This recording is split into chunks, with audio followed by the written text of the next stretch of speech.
Information discussed in this podcast may be sensitive in nature to some listeners. Listener discretion is advised.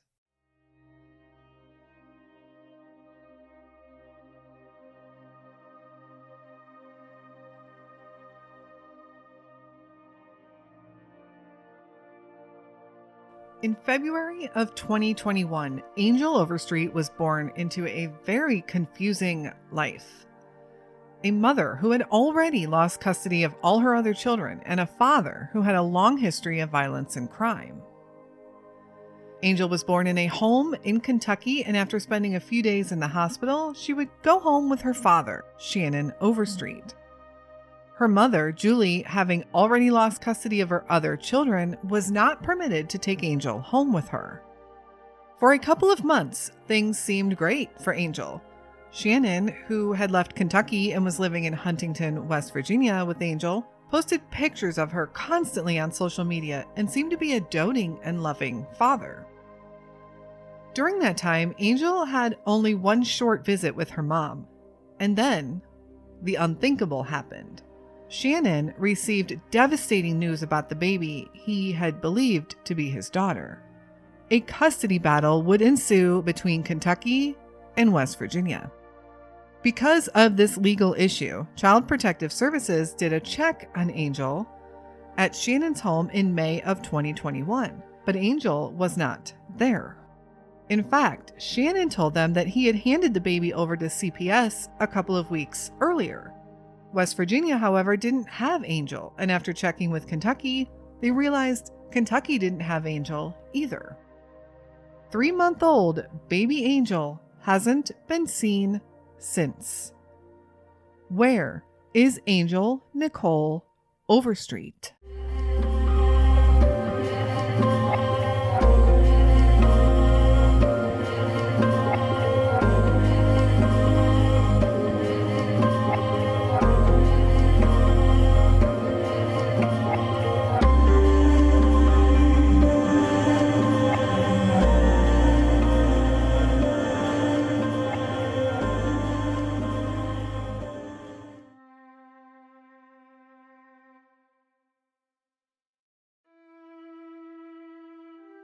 Just trying to get more information on the whereabouts of Nichole Overstreet's disappearance. Now, today, we reached out to family members, police, and Child Protective Services.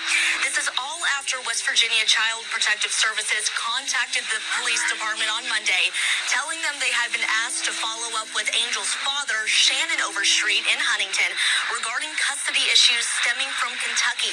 We reached out to the Kentucky Cabinet for Health and Family Services regarding those custody issues, as well as what Child Protective Services involvement has been with the baby.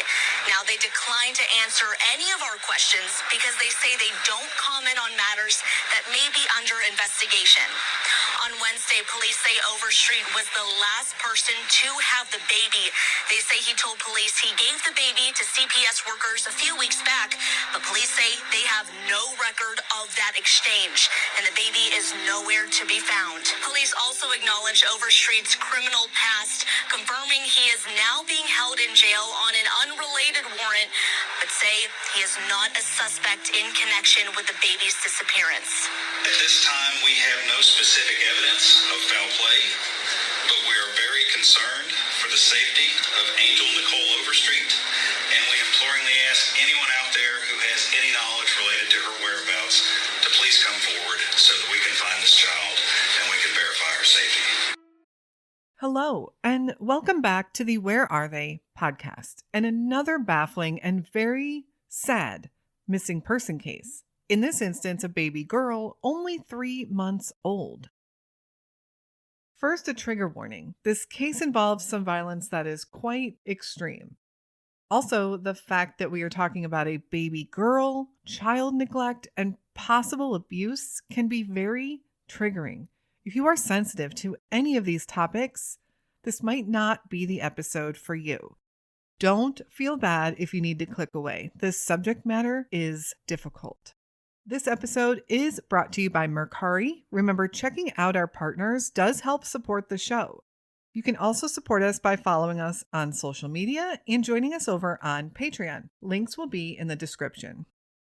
As always, if you have a case suggestion for us or any feedback at all, please send me an email anytime at canwefindthem@gmail.com.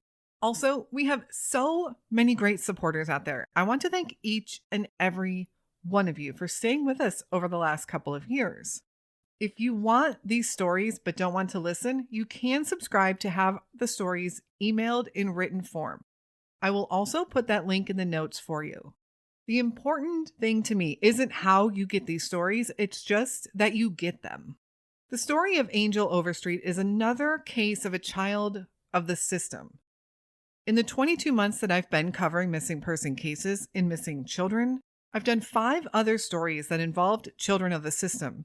Adam Herman in Kansas disappeared from the home of his foster turned adoptive parents, Doug and Valerie Herman, back in 1999. But he wasn't reported missing for 10 years. He was 11 years old when he was last seen. Jaliek Rainwalker from upstate New York disappeared from the home of his foster turned adoptive parents also, Stephen Kerr and Jocelyn. He was last seen on November 1st, 2007. He was 12 years old. Ayla Reynolds from Waterville, Maine disappeared on December 16th, 2011. For some reason, she was put in the custody of her father, who should not have had custody.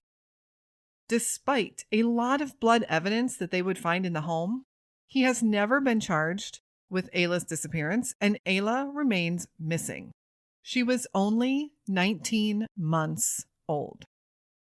Oakley Carlson from Washington State was in foster care with loving parents for a few years until the courts put her back with her addict and neglectful parents.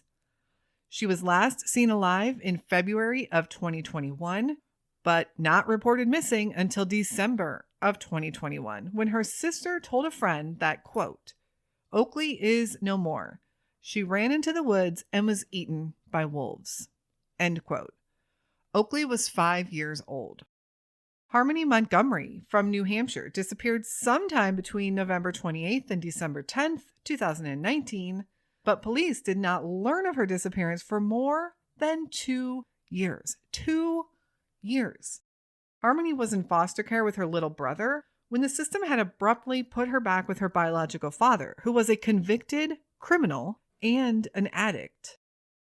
Harmony was 5 years old when she was last seen, and authorities have recently announced that they have enough evidence to believe that she was murdered. But they have never found her.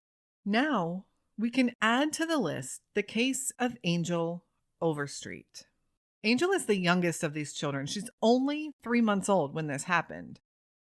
Because of this, we know she didn't wander off on her own or make a decision to leave or harm herself, as we can wonder in the cases of adults or even missing older children. Angel was born on February 11th, 2021 to mother Julie May and alleged father at the time, Shannon Overstreet. The stories vary and change a lot in this case, but it seems that she was not born in a hospital, but rather at a home in Kentucky. At some point, however, shortly after her birth, she did go to the hospital. Now, because Julie, Angel's mom, had already lost custody of her other children, she had 3 sons who were in the custody of her mother. The hospital and Child Protective Services wouldn't let Julie take Angel home with her. They would, however, release her into the custody of Shannon Overstreet, the man listed on her birth certificate as her father. Shannon took little Angel and would eventually move back to Huntington, West Virginia. Now, despite Shannon being seen as the parent to give custody of the baby to, he does have quite a violent rap sheet, which we will get into in a bit. During the time that Angel was in Shannon's care, he allowed only one visit with Julie.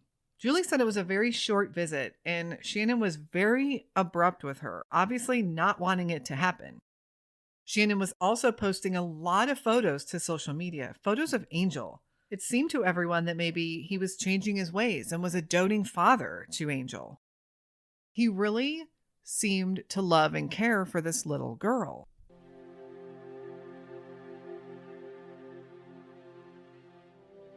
The Disappearance.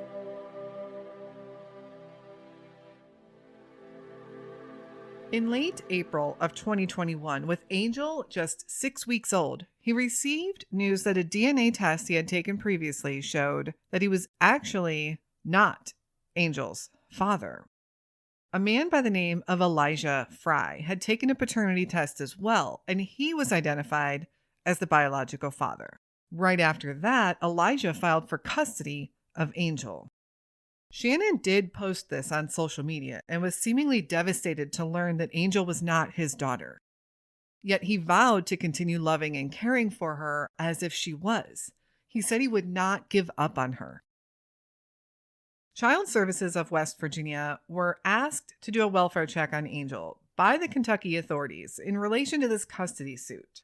When they showed up at Shannon's house on May 24th, Angel wasn't there. Shannon told them that he had already handed Angel over to CPS 2 weeks earlier on May 10th.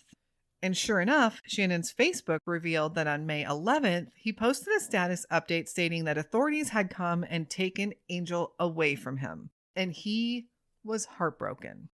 He swore up and down that he handed Angel over to 2 people that he believed were CPS workers. West Virginia verified through their department that no one had taken Angel. They checked with Kentucky CPS as well, who also confirmed that they did not have baby Angel either. On May 25th, 2021, Angel was officially reported as missing.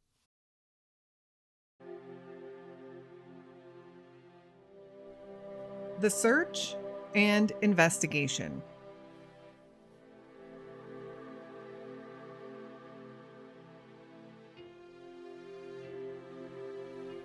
The search for Angel began right away. Angel's mother, Julie, was interviewed and cooperated fully with investigators. They were also able to confirm her alibi that she was in Kentucky the whole time and was never in West Virginia during those dates. Many still wondered, however, if she had sent people to impersonate CPS workers to get Angel back.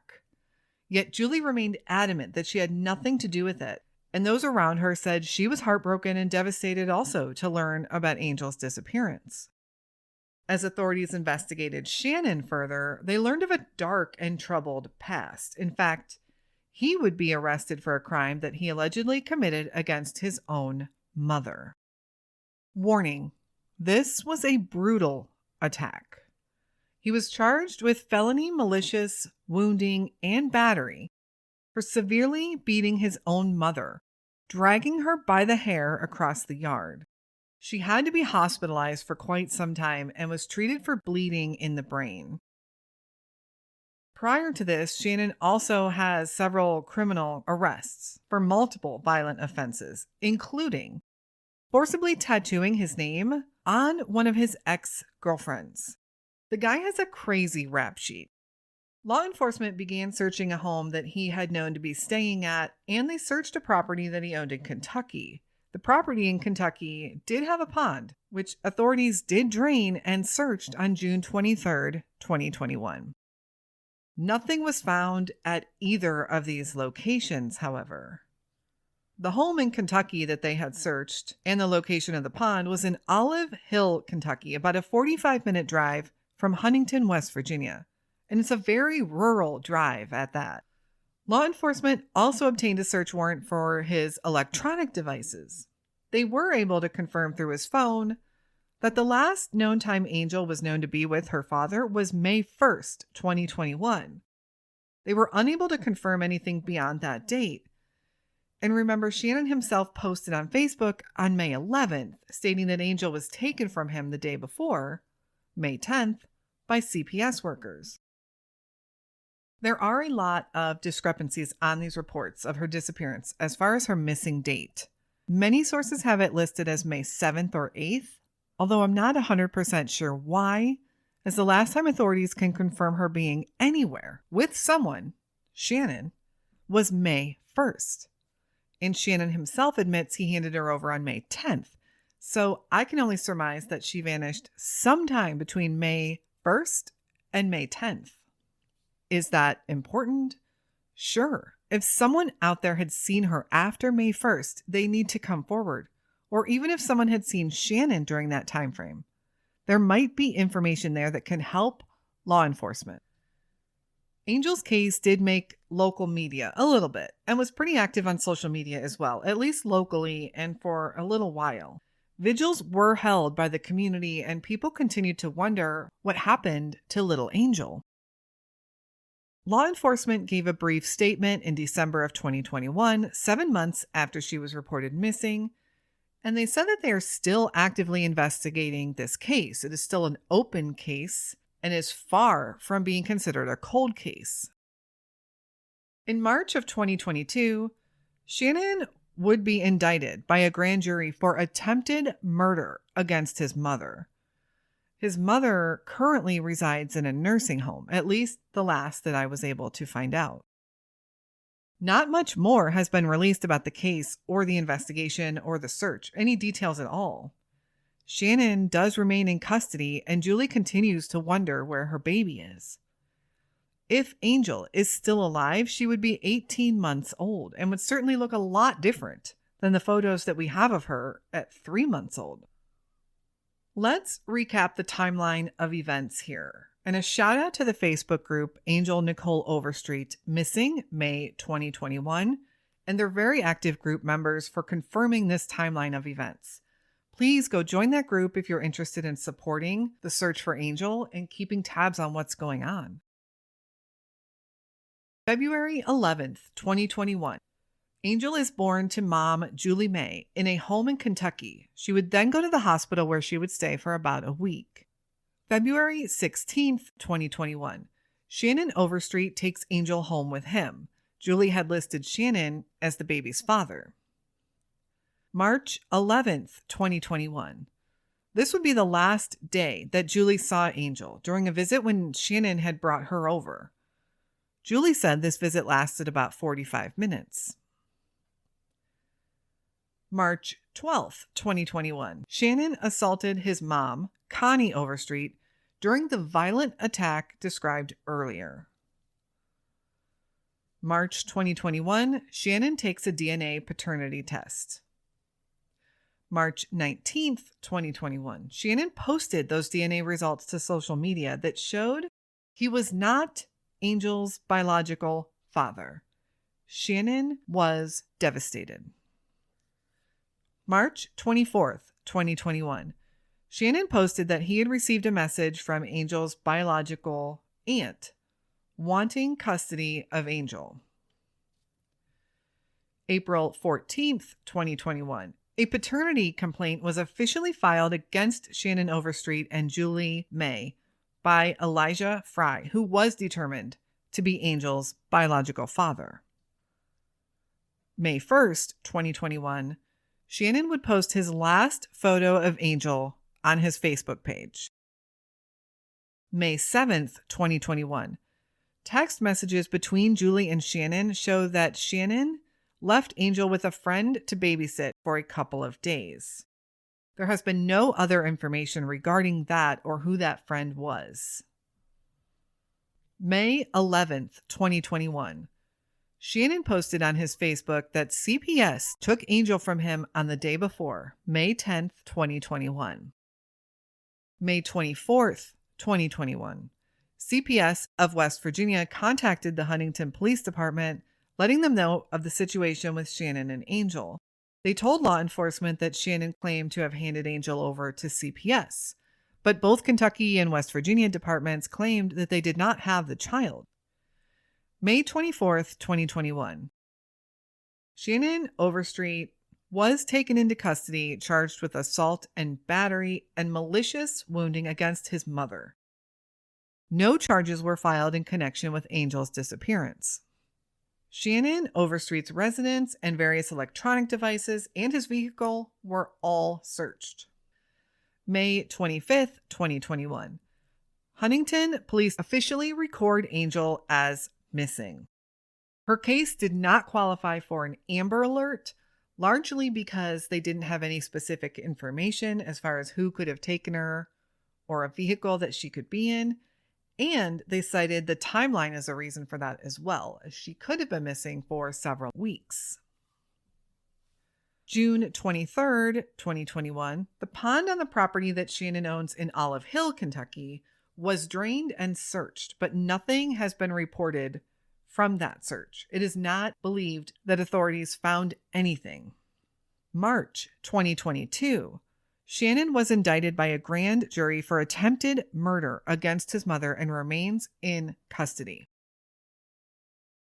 This is where the investigation stands today. Still no clues or evidence leading to the whereabouts of Nichole Overstreet. Shannon remains a person of interest in the case, but authorities have said that he is not a suspect. This case has a bunch of unanswered questions. Number 1. Were Shannon's whereabouts tracked through his phone pings during the May 1st to May 10th time period? Where did he go? Did he go anywhere unusual? Number 2, was the mother's phone also tracked? Number 3, could two people have impersonated CPS workers to take Nichole, or is this too far-fetched of a theory in your mind? Number 4, why hasn't her case remained in the media spotlight? This is a 3-month-old girl. Someone failed this little baby. Number 5, has her biological father, Elijah, been checked as well? Did he have an alibi? Was his phone records checked? There are 3 people here that had motive, possibly, to want Nichole: Shannon, Julie, and Elijah. A quick look at the area of Huntington, West Virginia shows that the city is located on the border of West Virginia and Ohio, with the Ohio River acting as the border between the two. It's always alarming to me when I see a large body of water this close to a missing person case, and the Ohio River is a large and very substantial river. The route to Olive Hill, Kentucky, where Shannon had property at, is about a 45-minute drive to the west from Huntington. It crosses over the West Virginia and Kentucky state lines. The area, like a lot of West Virginia and Kentucky, is very rural. This is definitely when a look at the phone pings of everyone involved during that questionable time frame, May 1st to May 10th, could be beneficial to narrowing down places to search. Authorities did release a statement that read, in part, quote, "For this investigation, we have partnered not only with the public, but also with the Kentucky State Police, Federal Bureau of Investigation, Cable County Prosecutor's Office, Olive Hill Volunteer Fire Department, Carter County, Kentucky Attorney Brian Hayes, David Castle, the West Virginia State Police Crime Scene Response Team Coordinator, and the West Virginia Intelligence Fusion Center." End quote. It does seem like several agencies have been brought in to assist and help Huntington Police Department with this investigation, which is really good. It always really baffles me when authorities don't want the help from other agencies. And we see that, unfortunately, a lot. This is a really baffling case, a very sad case. This cute little baby girl was born into such chaos. And while it appeared that Shannon provided a loving home for a couple of months, we all know that what we see on social media isn't always the truth. We don't know what happens behind closed doors at anybody's home. We can only hope that she did have a couple of good months with Shannon. What do you think happened to baby Nichole? I will give a brief description here, as I usually do, of her, although keep in mind the description we have is of a 3-month-old baby. A baby changes a lot in a short amount of time. Nichole was 3 months when she disappeared, and she would now be 18 months. Nichole is described as a Caucasian female with brown hair and blue eyes. Nichole does have a strawberry birthmark on the back of her neck. She is listed as missing from Huntington, West Virginia, but her family does have connections in eastern Kentucky and Ohio as well. If you have any information on the whereabouts of Nichole Overstreet, please contact the Huntington Police Department at 304-526-8585. Her case has made a little bit of noise in the media, but not nearly enough. And what little bit there was has even dwindled down now to almost nothing. So please share her case, her story, her missing poster, flyer. Help get her name out there. Please feel free to email me any case suggestions or feedback that you might have. You can reach me at canwefindthem@gmail.com or send me a message anytime over on social media. Also, please consider joining us over on Patreon. Our patrons can support the show and our mission for as little as $3 a month. We are also looking to partner with another charity for this fall, and we'll be donating proceeds from Patreon and merch sales.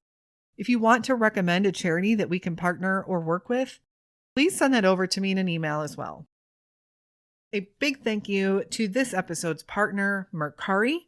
I personally love the Mercari app for both shopping and selling. If you have stuff to sell and you're overwhelmed with eBay or tired of dealing with scammers on Facebook Marketplace, give Mercari a try. Get a free credit by using our link in the show notes if you're interested. Thank you so much again for listening to Angel's story today. This case needs so much more attention and awareness. This little baby needs to be found. We will be back again soon with another unsolved missing persons case.